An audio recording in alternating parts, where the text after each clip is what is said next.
Dans Transformers, beaucoup de personnages deviennent populaires et existent en s'appuyant sur la popularité d'un autre qui leur ressemble beaucoup.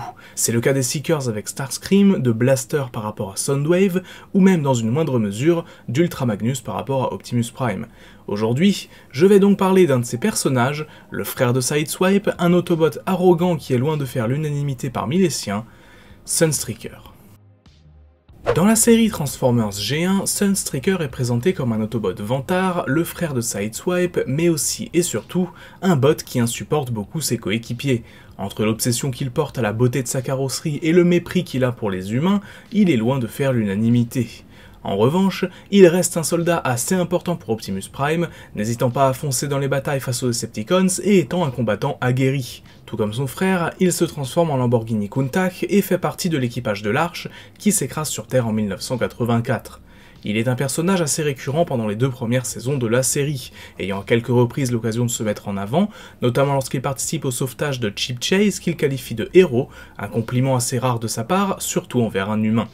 Sunstreaker est également présent dans le film d'animation de 1986 et fait partie d'un des plus gros faux raccords du film.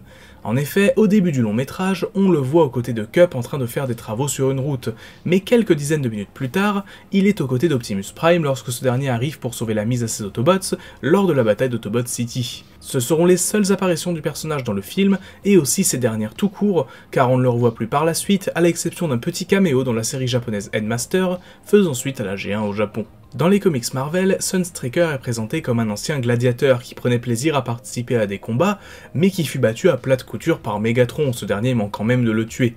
Après le début de la guerre, il fut affilié à un groupe d'Autobots nommé les Magnificent Six, 6 Autobots chargés d'infiltrer les territoires Decepticons pour y créer la discorde. Ils arrivèrent dans la ville de Yus, un territoire s'étant déclaré neutre, mais qui était attaqué par plusieurs Decepticons, dont Sunstreaker et les siens les débarrassèrent. Alors que les Autobots respectaient la neutralité de cette ville, le Decepticons Megadeth les assiégea et les attaqua, forçant le groupe à rester sur le territoire.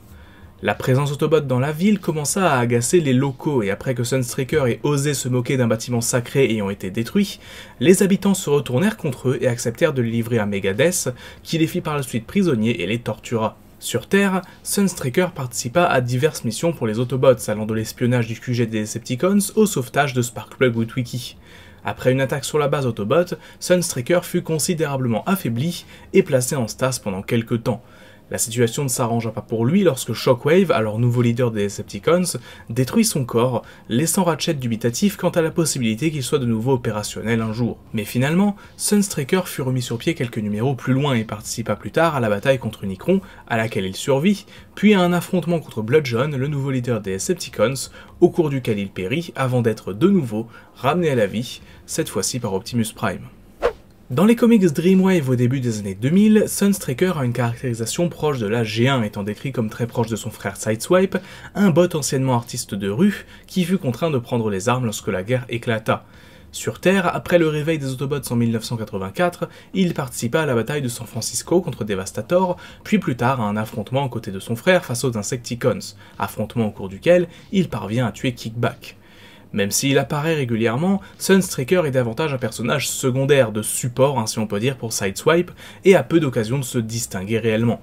Cependant, quand c'est le cas, on remarque que sa personnalité est exactement celle qu'il avait dans la première génération, celle d'un bot arrogant qui énerve la plupart de ses alliés. Avant de passer au gros morceau avec la continuité IDW, petit détour par la continuité Universe avec les comics de chez Free Edge Publications, exclusifs à la BotCon, qui présente un Sunstreaker au design un peu différent de ce que l'on a connu dans la G1, basé sur une figurine exclusive à la convention. C'est d'ailleurs à ce jour l'un des seuls, si ce n'est le seul design du personnage, qui s'éloigne un tant soit peu de l'original, même s'il garde sa couleur jaune et son mode alternatif de Lamborghini. Dans les comics en eux-mêmes, rien d'incroyable, il est présenté comme un bot qui a choisi de quitter Cybertron après la fin de la guerre, revenant quelques temps plus tard lorsque la planète devint techno-organique, désormais habitée par les Maximals et les Predacons. Avec son frère Sideswipe, ils furent faits prisonniers dans une arène sur la planète, alors qu'Unicron, qui approchait, influençait les esprits de certains Cybertroniens. Sunstreaker et son frère commençaient à se battre, influencés par l'aura négative d'Unicron, avant d'être secourus par Optimus Primal et d'affronter le frère de Primus dans une bataille épique. Dans les comics IDW, Sunstreaker reçoit son développement le plus complet à ce jour. Il fait partie des premiers Autobots à arriver sur Terre, avec entre autres Prowl et Ratchet. Même s'il ne porte pas les humains dans son cœur, il n'hésite pas à détruire les Decepticons pour les protéger. Il sauva notamment Hunter O'Neill, qu'il fut chargé de raccompagner en sécurité par la suite. Cependant, en chemin, ils tombèrent tous les deux dans une embuscade tendue par la Machination, une organisation humaine menée par le Decepticon Scorponok, travaillant sur les Endmasters. Une fois capturés, Hunter et Sunstreaker furent l'objet de diverses expérimentations. Alors qu'Hunter fut transformé en Endmaster, la tête de Sunstreaker fut enlevée et son corps cloné afin de créer une armée de clones qui allait servir à attaquer les Autobots. Hunter parvint à s'échapper de la base de Machination en se combinant avec le corps d'un des clones de Sunstreaker et chercha par la suite à retrouver sa véritable tête, qui était encore là quelque part et bel et bien consciente. Ce fut chose faite, la tête de Sunstreaker étant gardée par Scorponok, qui fut défait par les Autobots accompagnant Hunter, notamment Hot Rod et Ultra Magnus. Le corps de Sunstreaker fut donc rattaché à sa tête et il allait donc pouvoir retrouver une vie normale, à l'exception près qu'aussitôt sa tête attachée, Sunstreaker eut l'impression de revivre en permanence les souffrances qui lui avaient été infligées. Développant une haine pour l'espèce humaine, il alla jusqu'à conclure un pacte avec Starscream, conduisant les Autobots dans un piège qui les coinça temporairement sur Cybertron, pendant que les Decepticons envahissaient la Terre et détruisaient des villes entières.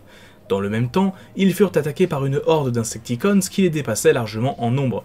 Sunstreaker, rempli de remords, se sacrifia pour les détruire, déclenchant une bombe à bout portant contre la horde. Il était donc a priori mort, du moins physiquement, mais son esprit vivait encore à l'intérieur de l'humain Hunter, qui avait créé un lien avec lui en devenant un Endmaster.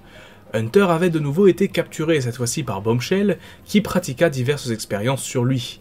Lorsque Sideswipe découvrit cela et décida de le débrancher pour abréger ses souffrances, il hésita quelques instants, sachant que les derniers vestiges de l'esprit de son frère allaient peut-être disparaître à jamais. Mais il n'en était rien, car malgré les dégâts très lourds et une mort apparente, Sunstreaker était en réalité toujours actif et avait été laissé pour mort.